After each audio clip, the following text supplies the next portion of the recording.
Communities thrive when we can embrace the contributions of all generations. Intergenerational programs are important and beneficial. One of the newest classes that we've offered is something that we refer to as our intergenerational computer basics and keyboarding class. And the high school volunteers are trained to work with 50+ learners. And they come into class and they become the instructors for these individuals. And we teach them all of the contemporary computer skills. In addition to the basic keyboarding, they're taught how to do emails. And it's a wonderful experience for our young people, and it has been very well received by the 50+ learners. We're really beginning to look at intergenerational as a stronger, we need to push those initiatives a little bit stronger and find ways that we can keep our seniors healthier through things like the senior centers, through intergenerational activities, maybe community gardens, things like that, that will help them to stay in place.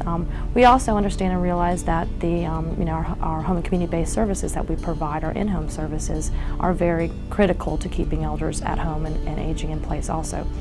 But we, now as we have this baby boom coming in and this big influx, we really do need to be looking at more proactive ways versus reactive ways to keep seniors aging in place. And that's keeping them healthier, keeping them more interactive in the community, and socially interactive. We have roughly 350 volunteers of all ages, from as young as 6, who's a violinist, to 90, who does shredding for us. We are beginning to work more closely with some of the local agencies that do intergenerational work, and they're bringing people in here to work. Our focus is social service in the area, health, education, culture programs, and activities. And all these programs are geared to intergeneration clientele. We have youth program, we have senior program. We feel like the seniors are the leaders and the role models to these younger kids these days. Most of the kids these days are raised by younger parents, but the seniors have so much wisdom and so much knowledge to share with the kids.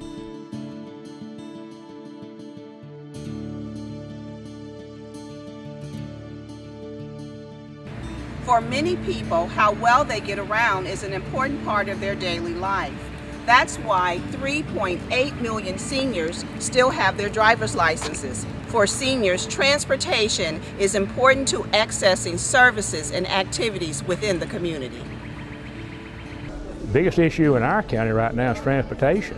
And being it's a rural county, we would love to be able to bring seniors into the county seat and have them attend functions there, but transportation is a real issue.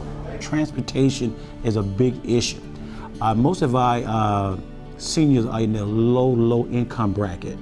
So our #1 issue right now is transportation. We tried to come up with a concept that we could develop without having to pass an ordinance one. So what we did is we looked at several different things. The Manual of Uniform Traffic Control Devices, we call that the MUCTD, and we looked at the Florida Highway Administration Elder Driver's Handbook. We took combinations of things out of those and applied them to this zone, and we called it a senior zone since there was a senior assisted living facility there. Now, when we look at 2008, it's dropped to 55 accidents.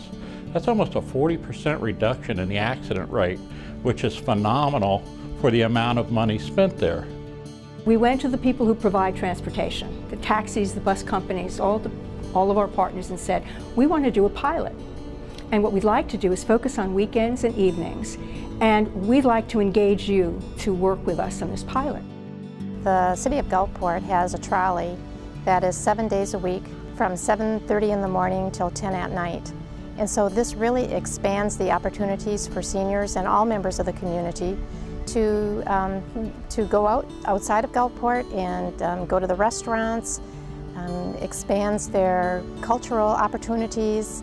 We're very proud of that, as well as the Friday and Saturday evening trolley that stays right within Gulfport. So we've come a long way in transportation.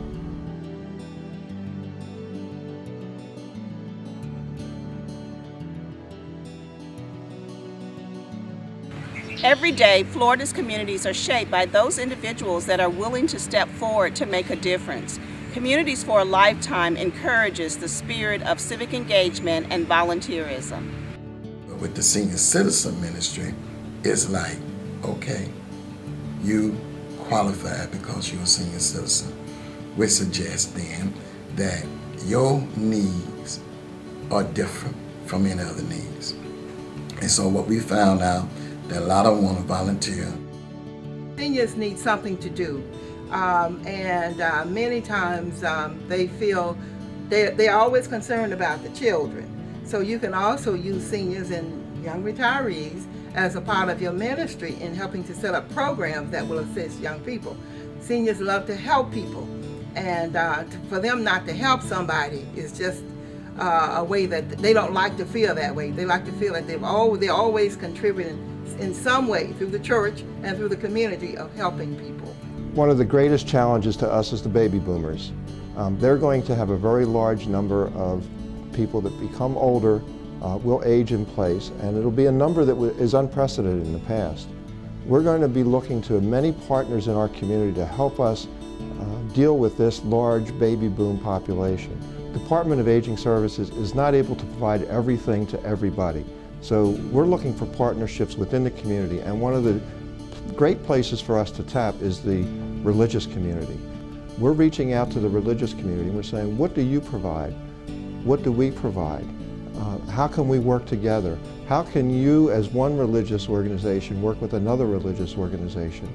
So therefore, we're going to try to blend in all of the services that are available to seniors and make them as efficient as possible and make them as well coordinated so that our services will provide the most that we can with the amount of resources that are available. Lake County developed a bilingual resource directory through the Community for a Lifetime grant that was available through you all last year. And they have it available on their website, but they also have one that they can carry out to the communities, to the elder Hispanics that live there. And they have some volunteer health and wellness coordinators that provide these to them, that help them work to find the resources that they need. And I think that is one of the best practices that I'd like to share.